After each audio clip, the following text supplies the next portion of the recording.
Welcome to the Stephen Mansfield audio podcast.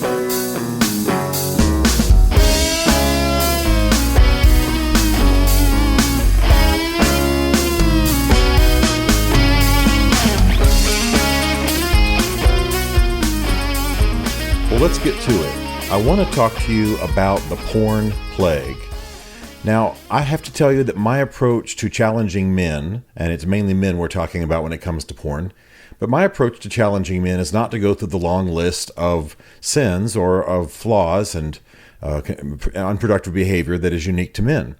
I think you call men to be better men, not by talking about their lesser nature, but talking about the better angels of their nature, as Lincoln said.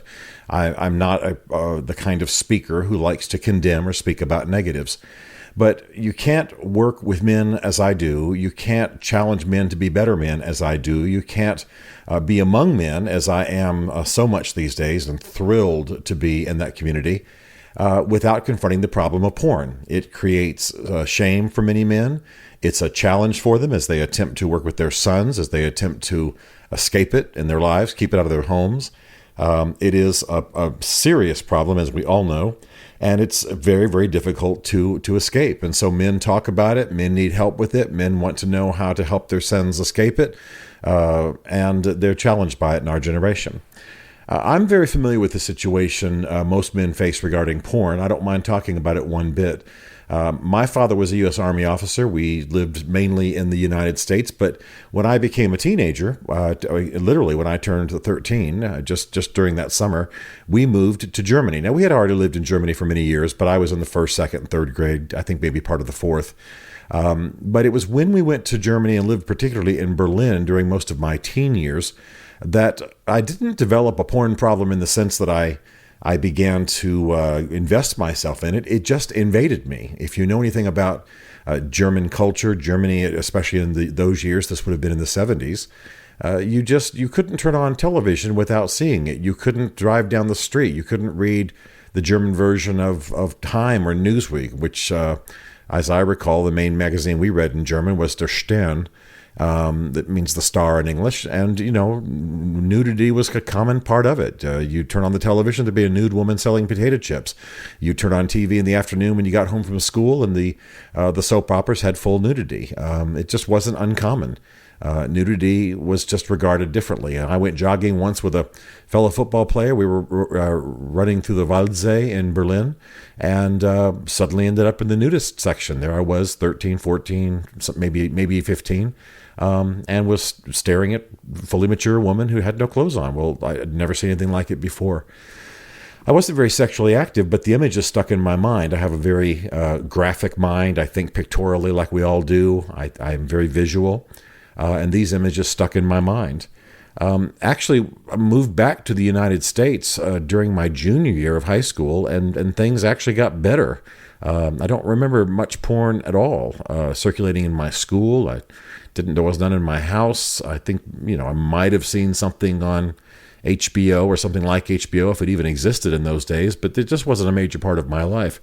But I'll tell you, the 3 or 4 years that we were in Berlin when I was a young teenager, new adolescent, I have to tell you that those images stuck in my mind forever. I can remember some to this moment, I'm sorry to say. And it became a battle my whole life. Not so much a battle with being sexually active, but a battle with the images in my head, which of course leads to all the other practices that we men are very familiar with. And it also shapes our sexual lives when we're married and the way we view our wives and so on. The challenge today, of course, for most men is that you don't have to necessarily have a porn problem or go seek it or pay for it to come across it. The halftime commercials at a football game, the cheerleaders and the way the cameras go right up their skirts, the fact that even the average television show, I can't tell you how many times Bev and I have been sitting in our living room and been stunned by the fact that suddenly you're looking at some woman dancing on a pole, which is something that you wouldn't have seen when I was in high school, let's say, on television, or you wouldn't have been exposed to it unless you actually went to those kinds of places. Here, it's on television shows at 8 o'clock at night. My point now is not to rehearse the whole thing again. My point, though, is to say that we've got a serious, serious problem, and we need to get open about it. Let me tell you a stat that I hope makes some of you men just decide to get right in the middle of this. The average boy in America usually sees his first pornographic image at the age of 11. Now, that's the official stat. I think it's much earlier, frankly. 1 in 3 American boys is now considered a heavy porn user. 1 in 3. Now, this would be pre-adolescent. 1 in 3 is considered a heavy porn user. And the average boy watches 2 hours of porn every week. 2 hours of porn every week. Now, some of you are going to be surprised by that, but the fact of the matter is that, if you've got a cell phone, if you've got a computer, if you even go to a library where there's a computer, you can watch porn and watch it very, very easily. So we know it's a problem for adult men who want to be pure, want to be clean, don't want to be looking at women other than their wives, don't want these challenges of lust and what have you in their minds, don't want to have violent scenes, rape scenes, perversion scenes in their brains. And of course, I constantly am challenging men that one of their great callings is to protect boys. And if we're going to do that, we're going to have to keep them from these very same destructive images entering into their minds. This is not prudishness. This is not what some people accuse us of having, being a fear of the human form, a fear of sex. I hope that every man listening has an awesome sex life, all within the confines of marriage and with the same woman. But the fact is that pornography is unquestionably leading to perversion. It's leading to dissatisfaction with marital sex. It's leading to horrible crimes against women. There's no question it's part of that picture. So what are we going to do? What are we going to do? I think that in most homes, it's time to get very radical about this. First of all, there has to be conversation about it. One of the things that I find to be unbelievably destructive in homes and in relationships between fathers and sons is what's not discussed. Men need to talk to their sons about sex, and not just the mechanics and the plumbing of it, but about what's pure, what's righteous, what's holy, what is healthy. If a father won't engage his son, he's just simply being a coward. And if he's somehow just mentally or physically incapable of having that conversation, I don't mean to laugh about that at all, that he's got to take responsibility for enlisting someone else to have that conversation. Get the doctor and sit in the room with the doctor. Get in the room with the uncle who's more articulate. Get in the room with the coach or somebody, the health teacher at school, somebody who can teach these things and do so with a sense of moral boundaries. So conversations are essential. Conversations both with sisters and mothers in the room and conversations without. Second of all, there have to be boundaries. I am a big advocate for putting some of these filters onto computers that we now have. There's one system I heard of recently. It's called XXX Church. You can look that up online. And what it does, a man actually sets it up, and then the system will send an email to someone who's already been designated to hold the man accountable.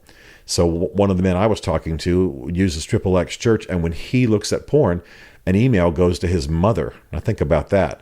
It's a serious preventative, but it also has been a very good basis for conversation between this man and his mother. If I recall correctly, the father's not living, so that's why he chose his mother. Not only would it be the most humiliating to him, embarrassing, challenging, preventative, but also it was the one person he could really trust with this information. I think that's a great system. I'm not sure why the name's called XXX Church, but still, I'm delighted that somebody somewhere, and hopefully it's a church, is setting up these systems. There are other porn filters, and you can certainly find them online and block them. I recommend that fathers know what their sons are looking at. I recommend that we know what's coming into our house. And it's time for us to get honest about the fact that a lot of what passes for entertainment on networks like HBO and Showtime is just sheer, unadulterated perversion. I'm stunned, even at my age and with my broad exposure to sexual matters, not only in my own life, but as a leader and a pastor for many years. There's not much I haven't heard, seen, gotten every kind of person out of prison, worked with them in prison, gone to trials, heard every kind of nasty thing. Even at my age and with my experience, I am stunned by what passes for entertainment on some of these shows. Still stunned to walk into a hotel room and just flip the TV on and start looking for something decent to watch, and just what you see in passing is astonishing. Again, my point is not to just talk about the evil times in which we live. We all know that. My point is to say there's something that can be done about it. And that one of the steps we ought to take is by disconnecting the television, at least not having some of these television shows in our packages.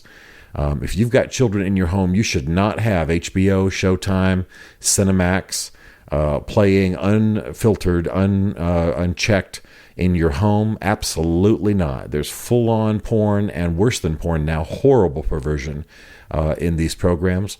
I don't recommend you watch them yourself, but if you're going to, then do it with an online account with your iPad or something. I'm not advocating it. I don't think you ought to be watching it at all, but at least keep it away from your children. At least filter it out.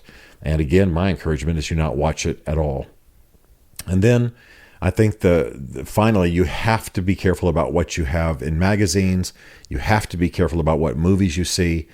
Much of what is going to destroy our generation is in our entertainment. For the first time, perhaps, it's the things that we turn on, the things that we welcome, the things that we enjoy watching, and the moral lines constantly being shifted in those entertainments that are going to, I think, be our downfall and cost us so much damage. The bottom line for me, though, is my father was a good American. He was a good warrior. He was a patriot. He was not that great of a father to me. We never had a conversation about any serious moral issue unless I lied to him or he caught me, sneaking off late at night or something. I mean, we'd have conversations, but they were chastisements and punishments. They weren't explanations. They weren't explorations. They weren't discussion and that would lead to any kind of discovery about why I was doing what I was doing and why it was destructive. Talk to each other, have conversation. Men, take responsibility for clear communication in the home. This is not something to be shoved off on the women. This is something that we need to take responsibility for. Not that women are incompetent. They're better at it than we are in many cases. But a man has to take responsibility for the soul of his son until it's no longer the appropriate age and time and season for that to happen. Porn is something that it may feel like a genuine connection to the human body.